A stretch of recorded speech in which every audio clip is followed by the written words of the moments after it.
നായകൻ എന്ന് പറയുമ്പോഴും ജനങ്ങൾക്കൊപ്പമാണ് എന്ന് പറയുമ്പോഴും അദ്ദേഹത്തിന്റെ ഭാഗത്ത് നിന്ന് ഉണ്ടാകേണ്ടിയിരുന്ന ചില പ്രവൃത്തികൾ ഉണ്ടായില്ല എന്നുള്ളത് തന്നെയാണ് എടുത്തു പറയേണ്ട കാര്യം. അത് തന്നെയാണ് ഏറെ സങ്കടകരമായ കാര്യം. ശരി, അജ്മൽ ദരാറിലേക്ക് ഞാൻ തിരിച്ചെത്താം. അജയ് കുഞ്ഞുമോൻ, ഇനിയിപ്പോൾ ഈ ഒരു ഘട്ടത്തിൽ അത് പറയുന്നത് ശരിയല്ല എങ്കിൽ തന്നെയും രാഷ്ട്രീയപരമായ വിജയ്ക്ക് ഈ ഒരു സംഭവം വലിയ തിരിച്ചടിയാകില്ലേ?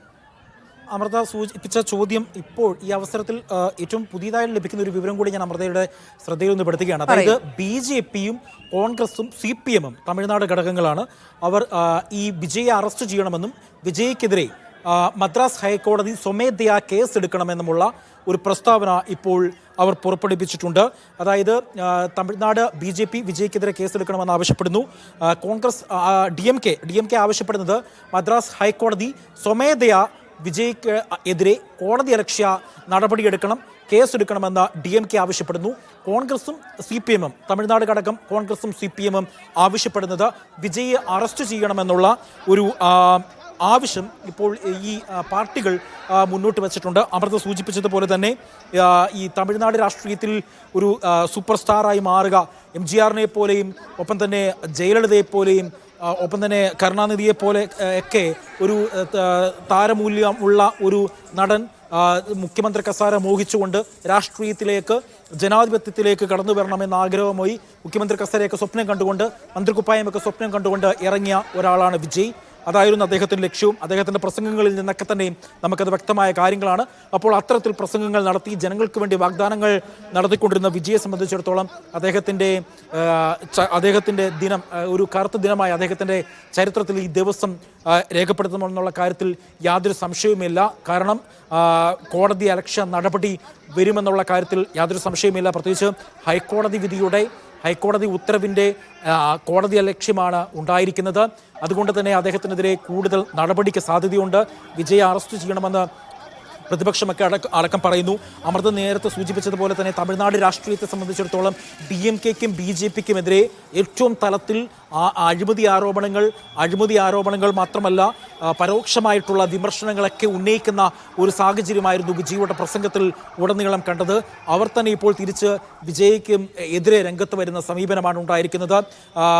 അതായത് BJP പറയുന്നത് വിജയെ എത്രയും വേഗം അറസ്റ്റ് ചെയ്യണം. മറ്റൊരു ലഭിക്കുന്ന വിവരം അനുസരിച്ച് കേന്ദ്ര ആഭ്യന്തര മന്ത്രാലയം റിപ്പോർട്ട് തേടി എന്നുള്ളതാണ്. ഈ വിഷയവുമായി ബന്ധപ്പെട്ട് സംസ്ഥാന പോലീസിനോട്, സംസ്ഥാന DGPയോട്, തമിഴ്നാട് സംസ്ഥാന DGPയോട് ഇതുമായി ബന്ധപ്പെട്ട റിപ്പോർട്ട് തേടി എന്ന തരത്തിലുള്ള വിവരങ്ങളൊക്കെ തന്നെയും പുറത്തു വരുന്നുണ്ട്. DMK വളരെ പ്രധാനമായ ഒരു ആയുധം, രാഷ്ട്രീയ ആയുധമായി വിജയ്ക്കെതിരെ ഈ സംഭവം ഉയർത്തിപ്പിടിക്കുമെന്നുള്ള കാര്യത്തിൽ യാതൊരു സംശയമില്ല.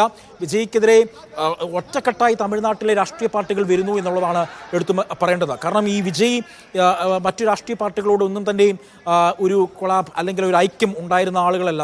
ഒരു മുന്നണിയിൽ ചേരുകയോ അല്ലെങ്കിൽ അങ്ങനെ ഒന്നും ഉണ്ടായില്ല. സ്വന്തം നിലയിൽ പാർട്ടി രൂപീകരിക്കുകയും എല്ലാ മണ്ഡലങ്ങളും തന്നെ മത്സരിക്കുമേ എന്ന് പറഞ്ഞ ഒരു വ്യക്തിയാണ് വിജയ്. ആ വിജയെ സംബന്ധിച്ചിടത്തോളം വരുന്ന ദിവസങ്ങളിൽ അത്ര നല്ല ദിവസങ്ങളൊന്നുമല്ല. മറ്റൊന്ന് പ്രധാനപ്പെട്ടൊരു കാര്യം, വിജയ് ഈ ദുരന്തവുമായി ബന്ധപ്പെട്ട് എന്ത് കാര്യമാണ് പറയുക എന്നുള്ളതാണ് നമുക്കറിയേണ്ടത്. ഈ ദുരന്തം നടന്നതിന് ശേഷം നോക്കൂ അമൃത, ഒരു പാർട്ടിയുടെ അധ്യക്ഷനാണ്.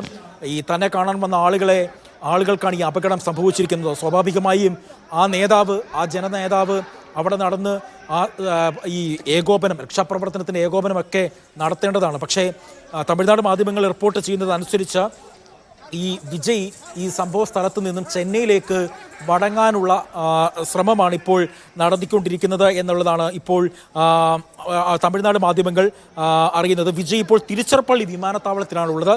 മാധ്യമങ്ങളോട് വിജയ് പ്രതികരിച്ചിട്ടില്ല. തിരുച്ചിറപ്പള്ളി വിമാനത്താവളത്തിൽ വിജയ് ഉണ്ട്. അവിടെ നിന്ന് ചെന്നൈയിലേക്ക് പോവുകയാണ്. അത് മാധ്യമങ്ങളോട് പ്രതികരിക്കാൻ വിജയ് തയ്യാറായിട്ടില്ല എന്നാണ് തമിഴ് മാധ്യമങ്ങൾ ഇപ്പോൾ റിപ്പോർട്ട് ചെയ്യുന്നത്. അത്തരത്തിലുള്ള ഒരു റിപ്പോർട്ടുകൾ തമിഴ്നാട്ടിൽ നിന്ന് വരുമ്പോൾ, ഇത്രയും വലിയൊരു അപകടം നടക്കുമ്പോൾ അതുമായി ബന്ധപ്പെട്ട് ഒന്നും മിണ്ടാൻ തയ്യാറായിട്ടില്ല എന്നുള്ളതാണ് ഏറ്റവും എടുത്തു പറയേണ്ടത്. മറ്റൊന്ന് പരിക്കേറ്റവരുടെ നില സംബന്ധിച്ചുള്ള കാര്യമാണ്. പരിക്കേറ്റവരുടെ എണ്ണം വലിയ രീതിയിൽ ഉയർന്നിട്ടുണ്ട് എന്ന തലത്തിലുള്ള റിപ്പോർട്ടുകൾ വരുന്നുണ്ട്. തമിഴ്നാട്ടിലെ വിദ്യാഭ്യാസ മന്ത്രിയോടും ഒപ്പം തന്നെ ആരോഗ്യമന്ത്രിയോടും കരൂരിലേക്ക് പോകുവാനെ കൊണ്ട് ആവശ്യപ്പെട്ടിട്ടുണ്ട്. ഈ സമീപ പ്രദേശത്തിലെ തിരുച്ചിയിലെയും സേലത്തെയും മെഡിക്കൽ കോളേജുകളിൽ നിന്നും കൂടുതൽ ഡോക്ടർമാരെ ഈ കരൂരിലേക്ക് എത്തിക്കുവാനും വിദഗ്ധ ചികിത്സ വേണ്ട ആളുകളെ ഈ കരൂരിലെ വിവിധ ആശുപത്രികളിലാണ് ഇപ്പോൾ ആളുകളുള്ളത്. അവിടെ നിന്നും അവരെ മറ്റ് മെഡിക്കൽ കോളേജുകളിലേക്ക് മാറ്റുവാനും കൊണ്ടുള്ള ഉത്തരവ് തമിഴ്നാട് മുഖ്യമന്ത്രി നൽകിയിട്ടുണ്ട്. നാളെ തമിഴ്നാട് മുഖ്യമന്ത്രി MK സ്റ്റാലിൻ ഈ അപകട സ്ഥലം സന്ദർശിക്കും എന്നടക്കമുള്ള വിവരങ്ങളാണ് ഈ ഘട്ടത്തിൽ നമുക്ക് ലഭിക്കൊണ്ടിരിക്കുന്നത്. ഏതായാലും മരണസംഖ്യ ഇനിയും ഉയർന്നേക്കാം എന്ന തരത്തിലുള്ള വിവരങ്ങൾ ഇപ്പോഴും ലഭിക്കുന്നുണ്ട്. കുഞ്ഞുങ്ങളൊക്കെയാണ് മരണപ്പെട്ടത് എന്ന് ഏറ്റവും എടുത്തു പറയേണ്ടത്. ഈ മഹാദുരിതത്തിന് കാരണമായത് നിയമലംഘനം തന്നെ എന്ന റിപ്പോർട്ട് വരുന്നു. അമൃത, ഏറ്റവും പ്രധാനപ്പെട്ട ഒരു കാര്യം ഈ ഘട്ടത്തിൽ റിപ്പോർട്ട് ചെയ്യുകയാണ്. അതായത് TVKക്കെതിരെ കേസ് എടുത്തിട്ടുണ്ട് പോലീസ് എന്നുള്ളതാണ് ഏറ്റവും എടുത്തു പറയേണ്ടത്. അവരുടെ കേസ് എടുത്തിരിക്കുന്നത് ഇങ്ങനെയാണ്. TVK നേതാവുമായി വിജയ് നടത്തിയ രാഷ്ട്രീയ റാലി മഹാദുരിതത്തിലേക്ക് വഴിമാറിയത് പാർട്ടിയുടെ അനാസ്ഥ കാരണമെന്ന് വിമർശനം. അപകടത്തിൽ റാലിയുടെ സംഘാടകർക്കെതിരെയാണ് പോലീസ് കേസ് എടുത്തിരിക്കുന്നത്. പ്രധാനമായും പറയുന്നത് ഇടുങ്ങിയ പ്രദേശത്ത് നടന്ന റാലിയാണ്.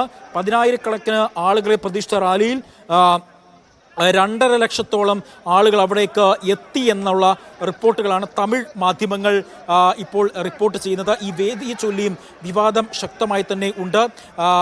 നേരത്തെ ഈ റാലി നടത്താനായി 3 സ്ഥലങ്ങൾ പാർട്ടി കണ്ടെത്തിയിരുന്നു. ഇത് റാലിക്ക് പര്യാപ്തമല്ല എന്ന് ചൂണ്ടിക്കാട്ടി സർക്കാർ അനുമതി നിഷേധിക്കുകയായിരുന്നു ഉണ്ടായിരുന്നത്. തുടർന്നാണ് ഇപ്പോൾ അപകടമുണ്ടായ പ്രദേശം ഈ TVK പ്രവർത്തകർ കണ്ടെത്തിയ അനുമതിക്കായി സർക്കാരിനെ സമീപിച്ചത്.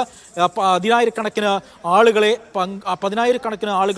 10,000-ലധികം ആളുകൾ മാത്രമായിരുന്നു പങ്കെടുക്കേണ്ടത്. പക്ഷേ അതിലേറെ ആളുകൾ ഇവിടെ ഉണ്ടായിരുന്നു എന്നാണ് പറയേണ്ടത്. മറ്റൊന്ന്, അനുമതി നിഷേധിച്ചതിനെ തുടർന്ന് വെള്ളിയാഴ്ച, അതായത് ഇന്നലെ കോടതി പോയാണ് വിജയും പാർട്ടിയും ഈ പരിപാടിക്ക്, അതായത് ഇന്നത്തെ റാലി നടത്താൻ വേണ്ടി അനുമതി തേടിയത്. ചോദിച്ചു വാങ്ങിയ ഈ ഇടുങ്ങിയ പ്രദേശത്ത് കൃത്യമായ സുരക്ഷ ഒരുക്കുവാനോ റാലിക്കുള്ള തയ്യാറെടുപ്പ് നടത്തുവാനോ TVKയ്ക്കും വിജയ്ക്കും സാധിച്ചിട്ടില്ല.